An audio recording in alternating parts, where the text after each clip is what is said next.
Topic चल रहा था वो कौन सा वाला चल रहा था, लेसे और मैसे। और लेसे मैसे में पार्ट सेकंड में लेसे तो हमने पढ़ लिया है, अब मैसे की चर्चा कर रहे थे। तो आप हेडिंग डाल दीजिए मैसे ज्ञात करना, डाल लिया। अब ध्यान से सुनिए मेरी बात। आप सब बताइए एलसीएम और एचसीएफ दो शब्द होते हैं। एलसीएम का मतलब बताइए छोटे से छोटा होता है, बड़े से बड़ा, छोटे से छोटा। और एचसीएफ का मतलब बड़े से बड़ा। तो एक पहचान लिखवाई थी मैंने, आप सबको याद करिए कॉपी में, कि जिस भी पर्सन में छोटी से छोटी संख्या शब्द लिखा हुआ है उस संख्याओं का क्या ज्ञात करोगे, लेस है। याद करिए जिस पर्सन में न्यूनतम लघुत्तम कम से कम लिखा हुआ है तो भी लेस है। याद है ना आपको। तो आज ध्यान से समझिए कि जिस भी पर्सन में अगर ऐसे लिखा हो जाए ना कि बड़ी से बड़ी संख्या, तो आप मुझे बताओ बड़ी से बड़ी शब्द को मैं ऐसे भी बोल सकता हूँ ना, वृहत्तम। वृहत्तम भी बोल सकता हूँ। वृहत्तम का मतलब भी बड़े से बड़ा ही होता है। तो आप एक नोट लगा के लिखिए, यदि पर्सन में बड़ी से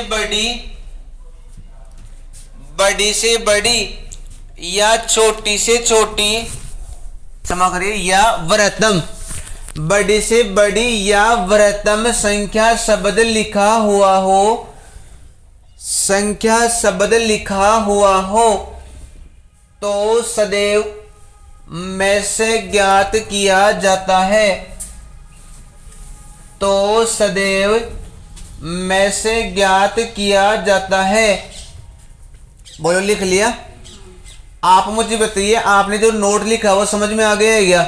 पहले तो ये बताइए कि जिस भी पर्सन में बड़ी से बड़ी संख्या शब्द लिखा हुआ हो तो आप उन संख्याओं का क्या ज्ञात करोगे, में से। और याद करिए जिसमें छोटी से छोटी लिखा हुआ हो तो आप क्या ज्ञात करोगे, लेस है। ये दोनों पहचान आपको रखनी पड़ेंगे ना। मैं एक छोटे से एग्जाम्पल के माध्यम से शुरुआत करता हूँ। देखो इसमें भी वही 3-4 तरह के प्रश्न बनते हैं। पहला तो इसमें ये बन जाता है कि पूर्णतया विभक्त, और पूर्णतया विभक्त में आप मुझे बताओ छोटी से छोटी वाले प्रश्नों में आप दी गई संख्याओं का क्या निकाल रहे थे, लेस है। और जो लेस है निकाल रहे थे वही हमारा आंसर हो रहा था।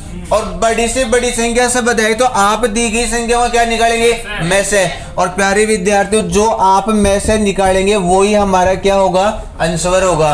बात समझ रहे हो। तो मैं एक पर्सन के माध्यम से इस टाइप को क्लियर कर देता हूँ। देखो लैंग्वेज में कैसे ये पर्सन बन के आएगा। एक छोटा सा लिखिए, वह बड़ी से बड़ी संख्या, क्वेश्चन नंबर 1 लिख लिया। आप कृपया एक बार रुकिए और जरा मुझे पहचान करके बताओ कि इस पर्सन में बड़ी से बड़ी संख्या शब्द लिखा हुआ है क्या, आया है। तो याद करिए जिस भी पर्सन में बड़ी से बड़ी संख्या है तो उन दी गई संख्याओं का क्या ज्ञात करोगे, में से। और जरा कंडीशन बताइए, लेस में और में से में मैंने शर्त लिखवाई थी। बताइए में से ज्ञात करने के लिए जिस भी संख्या का भाग देंगे उसका भाग कम से कम 2 संख्याओं में जाना चाहिए कि सब में जाना चाहिए, सब में। याद है ना आपको। और मुझे बताइए अगर सब संख्याओं में भाग न जाए तो उनका में से सदैव 1 होता है। याद है ना आपको ये। तो बोलिए इन सब संख्याओं में भाग दे सकते हो क्या आप? बोलो किस संख्या का भाग सब में जा रहा है, 12 का। और 12 का नहीं देने के बजाय मैं 4 का दे दूंगा, दे सकता हूँ ना 4 का। मैं 2 का भी तो दे सकता था। तो बताइए 4 का भाग दूं, यहाँ पर कितना लिखो, 6। भाई 4 का भाग 24 में 6 बाहर जाएगा ना। यहाँ पर बोलो 15, और यहाँ पर बोलिए 4 दूनी 8 और 4 एकम 4, 21 बार गए, 21 और 84 होता है। अब ध्यान से देखिए 6 में, 15 में और 21 में भी तो भाग जा रहा है। और बोलो किसका भाग जा रहा है, 3 का। बोलो क्या लिखो, 2, 5, 7। अब बताइए कि किसी भी संख्या का भाग सब संख्याओं में जाएगा क्या, नहीं जाएगा। और नहीं जाएगा तो प्यारे विद्यार्थियों इन संख्याओं को भी गुणा कर लूँ क्या, नहीं, इनको नहीं करेंगे, केवल यही गुणनखंड गुणा होंगे। बताओ 4 3 12। और इन दी गई संख्याओं को जो में से आया, बोलो कितना आया, 12। आप एक बार वापस चेक करेंगे वह बड़ी से बड़ी संख्या कौन सी है, 12 है। इस बड़ी से बड़ी संख्या 12 का भाग दी गई सभी संख्याओं में पूरा पूरा जा रहा है कि नहीं जा रहा है, जा रहा है। अब देखिए जरा 12 का भाग 24 में जाएगा 2 बार, 12 का भाग 60 में जाएगा, 84 में जाएगा। तो वह बड़ी से बड़ी संख्या कौन सी आई, 12 आई, जो इन दी गई संख्याओं को 24 को 60 को 84 को अपने को पूर्णतया विभक्त कर रही है। बात समझ रहे हो। तो कुछ नहीं करना है, एक तो यही पर्सन ऐसे लैंग्वेज में है कि 24, 60, 84 का एचसीएफ ज्ञात करो या में से ज्ञात करो। और यही क्वेश्चन ऐसे लैंग्वेज खेल में है कि वह बड़ी से बड़ी संख्या ज्ञात करिए। तो इस प्रश्न में कहीं पर भी में से की चर्चा नहीं हुई है। हुई है क्या बताइए? नहीं हुई है। तो आप ये ध्यान से समझिए कि जिस भी प्रश्न में में से ले से ये नहीं लिखा हो तो लैंग्वेज की पहचान से समझिए आप। छोटी से छोटी संख्या पूछता तो मैं इन संख्याओं का क्या निकालता? ले से। और बड़ी से बड़ी संख्या पूछा तो क्या निकालू? में से। ये बड़ी से बड़ी न लिख करके आपको ऐसे भी तो दे सकता था, वह वृहत्तम संख्या ज्ञात करिए। तो बताइए वृहत्तम का मतलब भी क्या होता? में से। बड़ी से बड़ी होता है ना, में से होता। तो बताइए इस प्रश्न का उत्तर कितना आया? 12। बात समझ रहे हो नहीं समझ रहे हो? तो आगे चले फिर। अब तो उतारिए फटाफट, नोट करिए। तो आपके सामने नेक्स्ट क्वेश्चन आ रहा है और सबके सामने नेक्स्ट क्वेश्चन है। आप मुझे सब बताइए कि इस प्रश्न में 2 टंकियां हैं। ध्यान से समझिए, मैं प्रश्न को बोल देता हूँ कि किसी दूध वाले के पास एक बर्तन है या एक टंकी है, वो तो कितने लीटर की है? 75 लीटर की। और दूसरी जो टंकी है वो कितने की है? 45 की। और वो इन दोनों टंकियों के दूध को बड़े से बड़े किस माप के बर्तन से नापना चाहे कि वो पूरा पूरा माप दे। तो सीधी सी बात है, बड़े से बड़ा माप पूछा है तो बड़े से बड़े माप का मतलब दी गई संख्या में क्या होगा? में से। तो बताइए क्या क्या संख्या है? बोलो। 75 और 45। और मुझे बताइए 75 और 45 का मैं क्या ज्ञात करूं? में से। और में से निकालना सबको आता ही है। तो आप बताइए कि इन दोनों संख्याओं में किसका भाग दूं? 5 का। 5 का दे सकता हूँ ना? देखो आप चाहो तो 15 का भी दे सकते हैं डायरेक्टली, और आप छोटी संख्या से सीखिए। बताइए मैं अगर 5 का भाग दो तो यहाँ कितनी बार जाएगा? 15 बार। 15 5 75 होता है ना। और बताइए इस 5 का भाग यहाँ कितनी बार जाएगा? 9 बार। 9 पंजू 45 होता है ना। अब बताइए 15 में और 9 में 3 का भाग जा रहा है, तो 3 पंजू 15 और 3 तिया 9। अब बताइए भाग जा रहे नहीं जा रहा है? नहीं जा रहा है। तो बताइए 5 3 15। तो अर्थात इन संख्याओं का जो मैस आया वो कितना आया? 15। अर्थात मेरे बड़े से बड़े माप का जो डिब्बा होगा वो भी कितने लीटर का होगा? 15 लीटर का ही होगा। ये हमारा आंसर हो गया। बात समझ रहे हो? इस पर्सन में कहीं पर भी मैसे की चर्चा नहीं करेगा, आपको लैंग्वेजिक रूप से पहचानना पड़ेगा कि बड़े से बड़े माप का बर्तन, बड़ी से बड़ी संख्या। तो इसका मतलब दी गई संख्या में क्या निकालू? में से। क्लियर यहाँ तक? बोलो क्लियर है क्या? ठीक है। एक क्वेश्चन और लिखिए आप सब। लिखो 24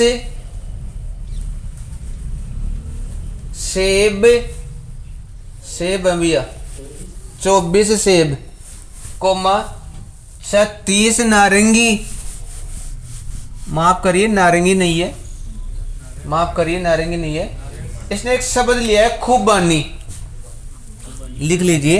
अब ये क्या होता है फल आप ही जाने। खुबानी है, जानते हो क्या होती है?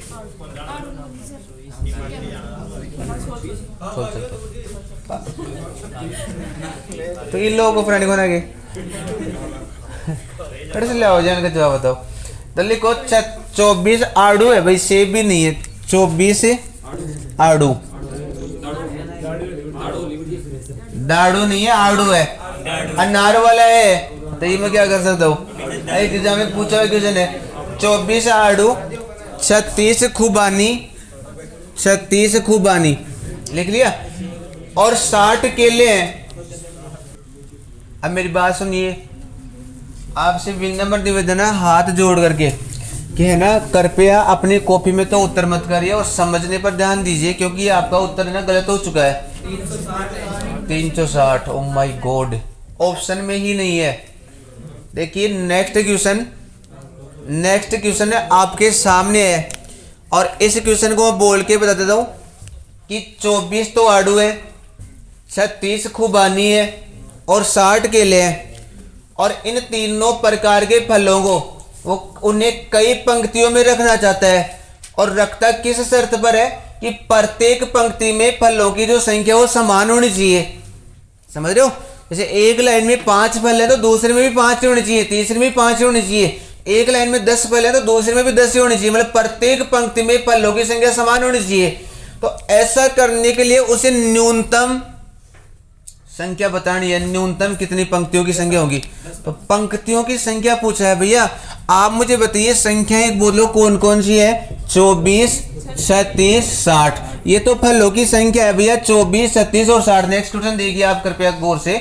24 36 और 60 का आप मुझे दो में से निकलवा सकते हो क्या? देखो कुछ विद्यार्थी तो युद्ध दिमाग लगाएंगे, न्यूनतम पंक्तियों की संख्या पूछे तो न्यूनतम का मतलब कम से कम होता है। और कम से कम का मतलब दी गई संख्या का क्या निकालूं, लेस है, और इसका लेस निकालोगे 300 के लगभग आ रहा है, 300 कितना 60, तो 360 तो ऑप्शन में भी नहीं है, तो ये बात तो श्योर दिमाग से निकाल दो कि यहाँ पर लेस तो निकलेगा नहीं, तो में से तो निकालना आप जानते हो ना, तो बताइए में से के लिए मैं यहाँ पे 12 का ही भाग दे दूं क्या, और बोलिए क्या क्या लिखो, 2 3 5। अब बताइए इन संख्याओं का जो में से आया, बोलो में से कितना आया 12, और ध्यान से देखिए दिए गए प्रश्न में पहले ही ऑप्शन में 12 लिखा हुआ है, जो कि आपका क्या होगा, गलत हो जाएगा। हालांकि आप ये करके आओगे 12 आया है और 12 ऑप्शन में दिया मिला है, तो आप टिक करके आओगे, ये बात श्योर है। लेकिन ध्यान पूर्वक लास्ट की लाइन को पढ़िए कि वह इस प्रकार पंक्तियों में रखना तो चाहता है कि प्रत्येक पंक्ति में फलों की संख्या समान होनी चाहिए, समझ रहे हो, तो कितनी पंक्तियां बनेंगी, तो आप मुझे बताओ शुरुआत में 24 आड़ू है और इन 24 आड़ू को 12-12 की लाइन में रखेगा, तो बताइए कितनी पंक्तियां बनेगी, 2। एक पंक्ति में 12 है, दूसरी पंक्ति में 12 है, तो 24 हो जाएंगे ना पूरी, तो बताइए पंक्तियों की संख्या कितनी आई, 2। तो बताइए जो 24 की बजाय 36 क्या है, खुबानी है ना, और इनको भी 12-12 की सीक्वेंस में रखेगा, तो बताओ 12 3 36, बताओ पंक्तियों की संख्या कितनी आई, 3। और बताइए मैं 60 केलों को भी 12-12 की लाइन में रखूंगा, तो पंक्तियां कितनी आएंगी, 5। तो बताइए टोटल न्यूनतम पंक्तियां कितनी आई, 10। आप इस संख्या को यहां पे भी जोड़ सकते थे, बात समझ रहे हो भाई, भागी तो दे रहा हूं मैं 12 का, तो ये 12-12 के हिसाब से 2 लाइन बनेंगी, 12-12 के हिसाब से 3 पंक्तियां बनेंगी, और 12-12 के हिसाब से ही 5 पंक्तियां बनेगी, और ऑप्शन नंबर नेक्स्ट दिया हुआ 10। आप देख चुके हैं ना कैसे क्या गलती होंगी। अब 12 भी टिक लगेगा आपको, 10 भी टिक लगेगा, तो ध्यान पूर्वक पढ़ेंगे ना तो 10 आएगा हमारा उत्तर, समझ रहे हो। आपको ध्यान पूर्वक पढ़ना है कि पंक्तियों की संख्या पूछी है, प्रत्येक पंक्ति में कितने फल है ये नहीं पूछा है, प्रत्येक पंक्ति में फलों की संख्या पूछता तो 12 आता, तब तो 12 आता, प्रत्येक पंक्ति में कितने फल है तब तो 12 आता, लेकिन पंक्तियों की संख्या पूछी है, तो आप इस बात को समझिए 60 केले है मेरे पास और मैं एक पंक्ति में 12 केले रखूंगा, तो पंक्तियों की संख्या कितनी बनी, 5, 12, 24, 36, 48, 60 बनी कि नहीं बनी, 5 लाइनें बन जाएंगी, 5 पंक्तियां बन जाएंगी। 36 मेरे पास खुबानी है, इनको 12-12 की पंक्ति में रखूंगा, तो 12 3 36 3 लाइन बनेंगी, तो 5 और 3 8 पंक्तियां तो ये हो गई, और 2 पंक्तियां यहाँ से बन जाएंगी, तो बताओ पंक्तियों की टोटल संख्या कितनी आई, 10। समझ में आया कि नहीं आया मुझे बताइए।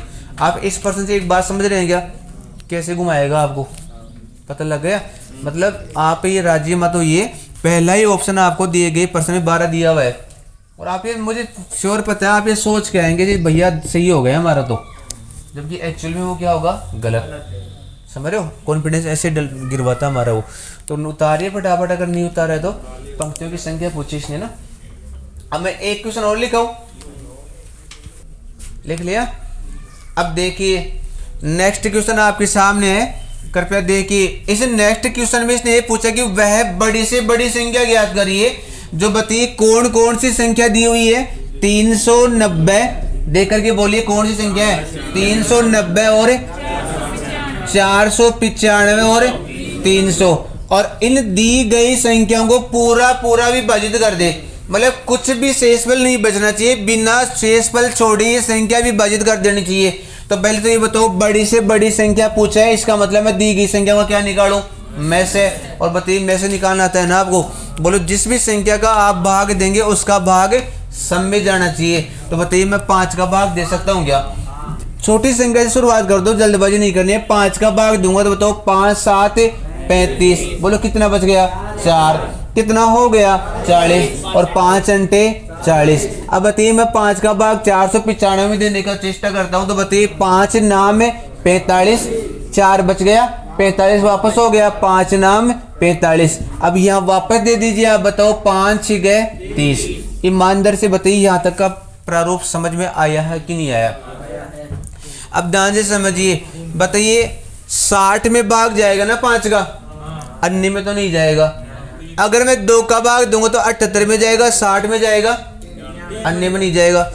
अगर मैं 3 का भाग दूं तो गौर से देखिए 3 का भाग सब में जाएगा क्या, जाएगा।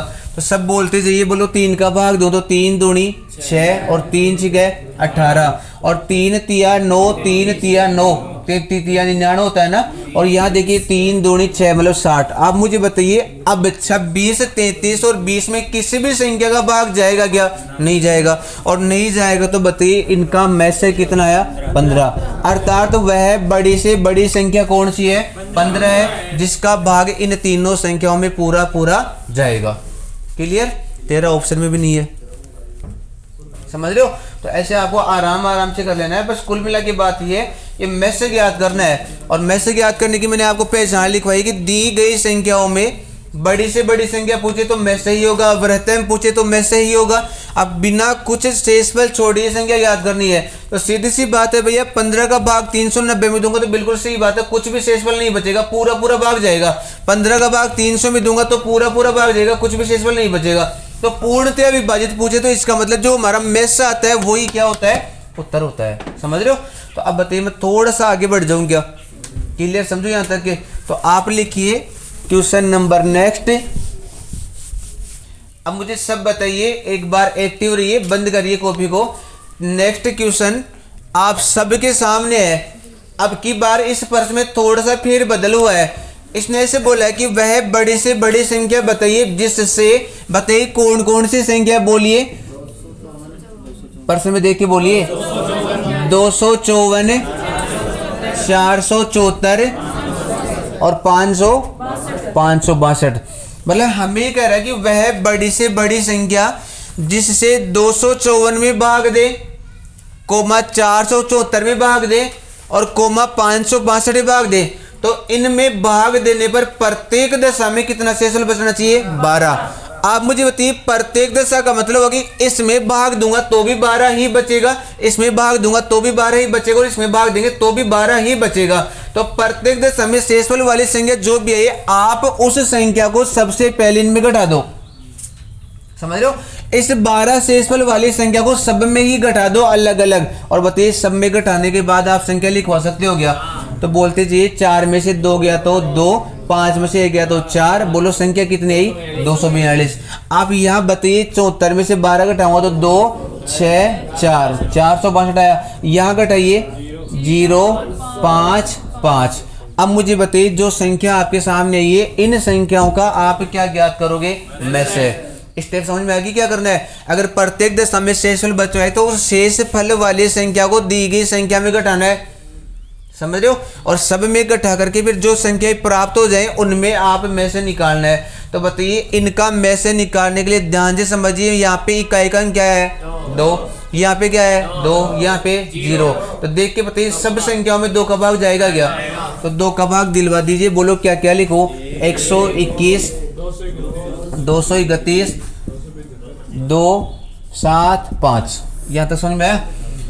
भाई समझिए आराम से। 2 का भाग 2 में दूंगा तो 1 बार जाएगा।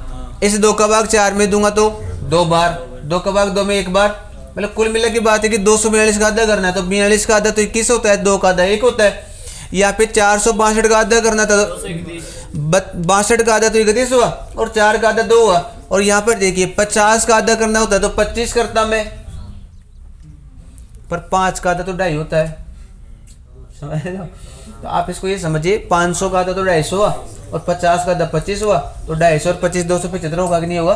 तो अब मुझे बताइए ध्यान से देख करके कि अब 2 का भाग जाएगा? नहीं। क्या 5 का भाग जाएगा? नहीं। 3 का जाएगा? नहीं। 3 से 5 तक नियम याद है क्या आपको? 3 का भाग कब जाता है? अंकों के योग में 3 का भाग जाए। तो यहाँ देखो 2 और 1 3 1 4 हो रहा है, नहीं जाएगा। यहाँ देखिए 7 और 2 9 और 5 14 हो रहा है, तो यहाँ पे भी 3 का भाग नहीं जाएगा। तो 3 का भाग तो नहीं जाएगा। तो आप देखिए सब संख्याओं में मेरे हिसाब से 11 का भाग जा रहा होगा, तो 11 का भाग दीजिए। 11 का भाग 121 में कितनी बार जाता है? 11 बार। देखिए 11 का स्क्वायर कितना होता है? 121 होता है कि नहीं होता है? आप यहाँ भाग दिलवा सकते हो क्या? तो बोलो 11 दूनी 22। यहाँ कितना बच गया? 1 ही बच गया ना। और कितना हो गया? 11। तो 11 एक कम 11। अब यहाँ दीजिए 11 दूनी 22, कितना बच गया? 5। कितना हो गया? 55। और 11 5 55। अब बताइए भाग जा रहा है कि नहीं जा रहा? नहीं जा रहा। तो बताइए इन संख्याओं का जो मैसे है वो बोलो कितना आया? 22। अर्थात मेरी बड़ी से बड़ी संख्या कौन सी है? 22। इस 22 का भाग अगर आप 254 में देंगे तो भी शेषफल क्या बचेगा? 12। इस 22 का भाग आप 474 में देंगे तो भी शेषफल क्या बचेगा? 12। बात समझ रहे हो? समझ रहे हो नहीं समझ रहे हो? तो करना क्या है कि अगर वह प्रत्येक दशा में शेषफल बचवाए तो आप दी गई संख्याओं का में से माफ करिए, दी गई जो संख्या है उन संख्याओं में से शेषफल को घटा दें और शेषफल घटा करके फिर आप उन संख्याओं का में से निकाल लें। समझ रहे हो? जो भी संख्याएं दी हुई है उनमें सबसे पहले दिया गया शेषफल घटा दे और घटाने के बाद जो संख्याएं बचे उनका क्या निकाले? में से। आप कुछ याद करिए, लेसे वाले टॉपिक में आपने ये स्टेप लिखी थी से प्रत्येक दशा में शेषफल बचे। वहां क्या कर रहे थे कि दी गई संख्याओं का लेसन निकाल रहे थे और फिर उसमें उस शेषफल को जोड़ रहे थे। अब की बार उल्टा काम कर रहे हैं, पहले घटा रहे हैं फिर में से निकाल रहे हैं। समझ रहे हो? तो ये थोड़ा सा हिंट डाल लिया करो अपनी कॉपी में, थोड़ा सा हिंट डाल लिया करो कि दी गई संख्याओं में से शेषफल घटाकर प्राप्त संख्याओं का में से निकालते हैं। 254 में ध्यान किया 242 में 254 में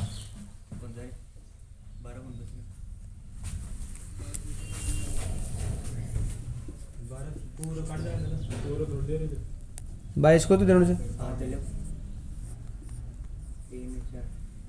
22 से कम 22 3 बच का 34 होगा।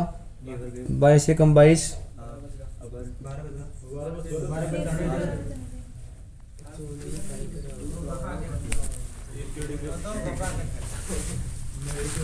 नहीं हो जाए कर देखो, हो जाए कोई बताऊँ, गलती हो जाए आदमी यहाँ तो मतलब व्यंग्य भी नहीं करना चाहिए। थारा से हो जाए यार, मान लो भाग देर चेक कर कोशिश करे हो लो लेकिन कड़े हाँ सिलो सिल छोट की होली तो इमा तो मतलब फनी या नजरियो गलत नहीं करना चाहिए कि वो किताब छाप वो कहीं चलो कोशिश करो यार। समझ रहे हो? कोशिश करो आप अन्ना भी है, कोई की मजाक नहीं उड़ानी चाहिए। कोशिश कर वाले की कदे हार कौन हुए, बात समझे? तो प्रैक्टिस करना चाहिए अपन, है ना? बताओ इसको मिटा दूँ क्या मैं? अब ध्यान से समझो। अब नेक्स्ट क्वेश्चन कराता हूँ। देखो एक बात यहीं पे बता दूँ, मैथ में एक बेनिफिट है। लेसन में तो क्या था, प्रत्येक दशा में शेषफल बचता है तो उनको जोड़ना पड़ता है, अलग अलग शेषफल बचता है तो उनका सारवंतर करो फिर जोड़ना वो घटाना पड़ता है। मैथ में क्या होता है, अगर प्रत्येक दशा में कोई एक ही संख्या शेषफल बच रही है 12 12 12 8 8 8 मान लो कुछ भी, तो उस संख्या को दी गई संख्या में घटाना है फिर में से ज्ञात करना है। वो हमें गुमराह करने के लिए क्या करेगा कि दो शेषफल अलग अलग देगा। जैसे मान लो 2 या 3 संख्या दे दी और फिर कहेगा कि इसमें भाग देने पर कर्म से 3 बचता है, कर्म से 7 बचता है। ऐसे तो डरने वाली बात नहीं है। जैसे आप सामान्य संख्या को घटा रहे हो ना, वैसे आप अलग अलग शेषफल है तो अलग अलग को घटा दो। समझ रहे हो? मैं एक अलग अलग का एग्जाम्पल और देता हूँ। देखो वह बड़ी से बड़ी संख्या, तो ध्यान से समझिए, दो संख्या यही है, दो संख्या लिखवाई कौन कौन चाहिए? 100 रुपये बोलो 122 और दूसरी 243। अब ध्यान से समझो, इसने से बोला कि वह बड़ी से बड़ी संख्या ज्ञात कीजिए जिससे 122 को भाग देने पर और कोमा 243 को भाग देने पर कर्मश है। कर्मश का मतलब जानते हो क्या आप? कर्मश का मतलब होता है कि पहले वाली संख्या का पहला शेषफल होगा, दूसरी वाली संख्या का दूसरा शेषफल होगा। तो देख के बताइए 122 में अगर मैं भाग देता हूं तो शेषफल कितना बचता है? 2। और एक 243 में भाग देता हूं तो शेषफल 3। तो आप टेंशन न करें, ध्यान से समझिए।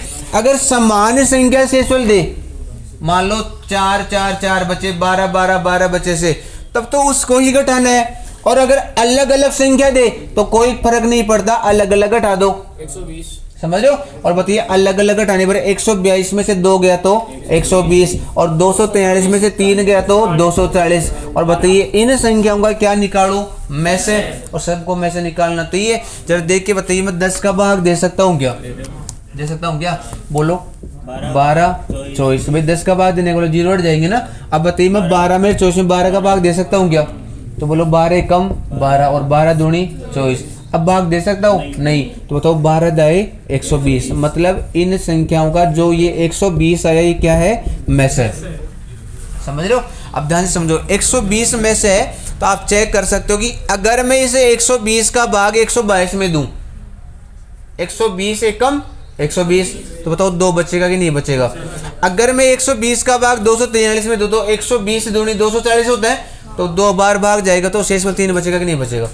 तो करना क्या पता लग गया, अगर प्रत्येक दशा में एक ही संख्या दे रहा है तो उसको घटाना है, अलग अलग संख्या दे रहा है तो अलग अलग घटाना है, और प्राप्त संख्या को क्या ज्ञात करना है, में से।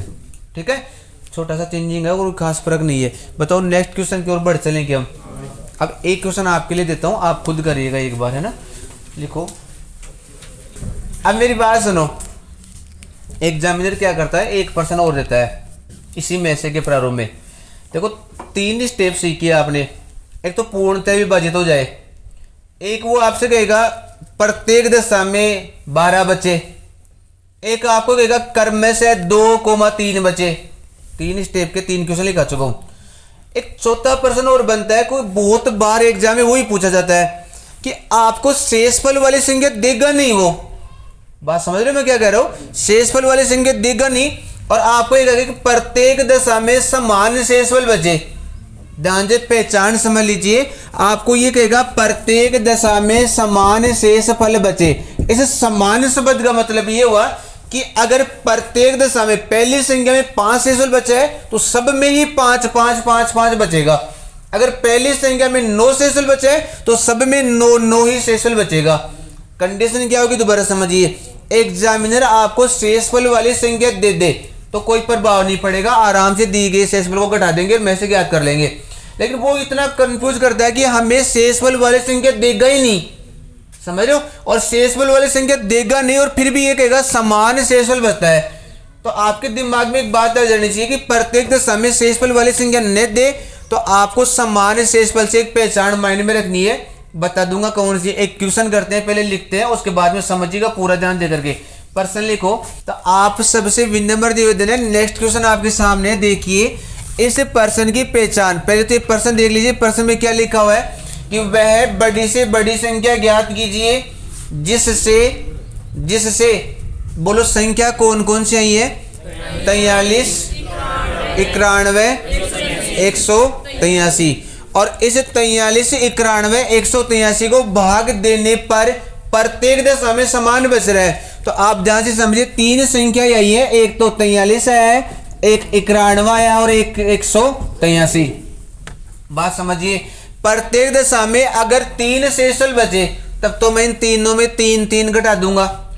प्रत्येक दशा में 3 शेषफल की बजाय आपको ये कह देगी क्रम में से 2,5,7 शेषफल बचे तो इसमें 2 घटा दूंगा, इसमें 5 घटा दूंगा, इसमें 7 घटा दूंगा।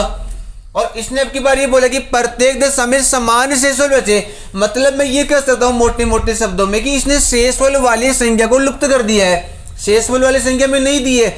आप ध्यान से समझिए कि अगर यहाँ 6 शेषफल बच रहा है तो सब जगह ही 6 बचेगा। समान शब्द का तात्पर्य ये कहना चाह रहा है कि अगर यहाँ 11 शेषफल बच रहा है तो सब जगह 11 11 ही बचेगा। लेकिन कंडीशन क्या है कि इसने 11 नहीं दिया, इसने 6 नहीं दिया, मतलब शेषफल वाली संख्या नहीं दी। तो आप ऐसे प्रश्न में क्या करें, ध्यान से समझिए। इसको तो मान ले ए, सब बोलो इसको तो क्या मानोगे ए, और बोलो ये किसका मान है बी और ये किसका मान है सी। तो बताओ ए बी सी का मान नजर आ रहेगा। तो कुल मिला के बात ये कि ऐसे वाले प्रश्नों में किया क्या जाता है कि ए माइनस बी, बी माइनस सी और सी माइनस ए, इनका आप क्या ज्ञात करेंगे, में से। ध्यान से समझिए, मैं प्रारूप बना रहा हूं। बताओ इस 91 का और इस 43 का तो अंतर, 183 का और 91 का भी अंतर, और इस 183 का और इस 43 का भी अंतर। प्रारूप समझ में आ रहा है। देखिए ये ए का मान है, ये बी का मान, तो ए का और बी का अंतर इन दोनों को घटाने पर तो आएगा। ये बी का मान है, ये सी का मान है, तो इन दोनों को घटाने पर तो अंतर आएगा। और ये सी का मान है, ये ए का मान है, तो बताइए इन दोनों को घटाने पर तो अंतर आएगा। तो मुझे देख के बताइए, आप इनका अंतर करवा के लिखवा सकते हो क्या। तो बोलिए 91 का और 43 का अंतर, मतलब 91 में से 43 घटा सकते हो क्या आप। बोलो कितना आया, 48। ये 48 कहाँ से है पता लग गया। मतलब मैंने इस 91 में से इस 43 को घटाया है और घटाने पर जो संख्या आई है वो कितनी आई है, 48। पता लग रहा है कि नहीं लग रहा है। तो आप मुझे बताइए ध्यान से देख करके, 183 में से 91 घटा सकते हो क्या आप। तो यहीं पे घटाइए, 3 में से 1 गया तो 2, और बताइए यहाँ पर 18 में से 9 गया तो 9। तो बताइए कौन सी संख्या आई, 92। अब बताइए ध्यान से 183 में से क्या घटाऊं, 43। तो 183 में से अगर मैं 43 घटाऊं तो बोलो कितना आया, 140। ध्यान से समझ लीजिए, 140 आ रहा है क्या। आप घटाइए, मैं नहीं घटा पा रहा हूँ। तो बताइए 3 में से 3 गया तो 0, 18 में से 4 गया तो 4, 140 आएगा नहीं आया। अब आप क्या करें, जो आपकी संख्या आई है इन संख्याओं का क्या ज्ञात कर लें में से, क्योंकि बड़ी से बड़ी संख्या पूछिए। तो बताइए बड़ी से बड़ी संख्या के लिए मैं में से में किन संख्या का भाग दे दूं? 2 का दे दूं, ठीक है 2 का दे देता हूँ। आप बोलिए क्या लिखूं? 2 दूनी 4, 2 चौके 8, 24, यहाँ बोलिए 46, यहाँ बोलिए 70। अब बताइए और भी भाग दे सकता हूँ क्या मैं? देख लो आराम से। 91 है क्या संख्या? 43 से 91 है और 183 सी है। 2 का ही जाएगा ना बोझू? बोलो 12, 23, 35। अब बताइए भाग जा रहा है? नहीं जा रहा है। 5 का जा रहा है तो केवल 35 में जा रहा है, मतलब किसी भी संख्या का भाग तीनों में नहीं जा रहा है, और तीनों में नहीं जा रहा है। तो बताइए इन संख्याओं का जो मैस है वो कितना है? 4। आप मुझे बताइए, ध्यान से समझ गए कि इन संख्याओं का जो मैस है वो तो कितना है? 4। तो हमारे 4 ही क्या है? उत्तर है। समझ रहे हो? अब ध्यान से समझो, इसने एक कंडीशन बोली कि प्रत्येक दशा में समान शेषफल बचना चाहिए। तो अगर मैं इसे 4 का भाग इस 43 में दूं, समझिए, अगर मैं इसे 4 का भाग इस 43 में दूं तो बताइए कितनी बार जाएगा? 10 बार जाएगा ना। 4 दाए 40। बताओ शेषफल कितना बचा? 3। अब माइंड में 3 रहना चाहिए आपके। तो जब यहाँ शेषफल 3 बच गया तो सब जगह 3 बचना चाहिए, क्योंकि प्रश्न में दिया हुआ कि सब जगह समान शेषफल बचता है। यहाँ 3 बच रहा है तो सब जगह 3 बचना चाहिए। आप दीजिए 4 का भाग 91 में, बोलो दे सकते हो क्या? तो बोलो 4 दूनी 8, 9 1 11 हो गया। 11 कहाँ हो गया पता लग रहा है क्या? और बताइए 11 में मैं 4 का भाग दूंगा तो 4 दूनी 8 तक तो जाएगा। 9 10 11 3 बचेगा कि नहीं बचेगा? पहले एक चीज समझिए, यहाँ पर भी 3 बच रहा है और यहाँ पर भी 3 ही बच रहा है। आप यहाँ भाग देंगे तो 4 चौक 16, 2 बच गया 23 हो गया, और 4 पंजू 20। बताइए 3 बचा कि नहीं बचा? तो आप समझ रहे हो ना इस बात को, प्रत्येक दशा में समान शेषफल बच रहा है कि नहीं बच रहा है। तो करना क्या वो पता लग गया। ए और बी का अंतर करना है, बी और सी का अंतर करना है, और सी और ए का अंतर करना है, और आपस में तीनों को परस्पर घटाने के बाद जो संख्या है उनका क्या निकालना है? में से। ठीक है, आप उतार लीजिए लाइन को फटाफट। मोस्ट इंपोर्टेंट यही है सर 12 भी हो सकते हैं। एक क्वेश्चन और करिए लास्ट एक बार। प्रश्न देखिए आपके सामने है। प्रश्न में लिखा हुआ है कि 68 मीटर तो लंबाई है और 51 मीटर चौड़ाई है। ध्यान से समझिए, 68 मीटर तो लंबाई है और 51 मीटर की चौड़ाई है, दिए गए प्रश्न में देखिए। और इस 68 मीटर लंबाई और 51 मीटर चौड़ाई वाले एक कमरा है, और उस कमरे में वर्गाकार रूप की टाइल बिछानी है। अच्छा दिन करने वाला टाइल बिछानी है ना, तो टाइल बिछानी है तो कम से कम न्यूनतम टाइलों की संख्या पूछी है। टाइलों की संख्या पूछी इसने, ध्यान से समझिए। अभी एक प्रश्न करवा भी चुका हूं, तो पहले तो बताओ कि टाइलों वाले प्रश्न में इन संख्याओं का क्या निकाल लो? में से।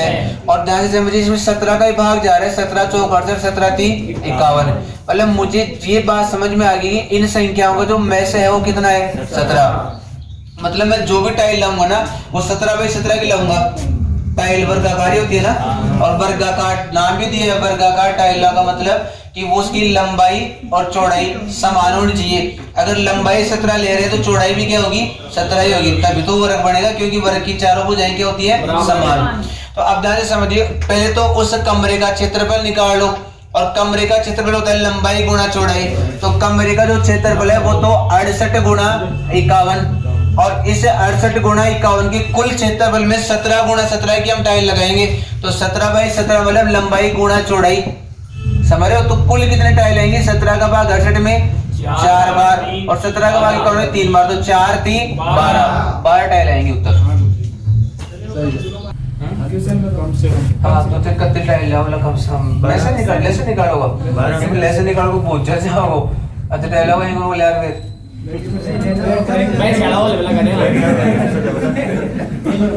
ऐसे तो आपने ना सब बेंच लगा वाला लगाने ना बट लगा देखो, मैं टाइल का नाम भी लिखवा सकता था। टाइलों के पर्सन है ना, मैं टाइलों का कोई क्वेश्चन नहीं लिखा है, मैंने इसमें एक पर्सन दे दिया है।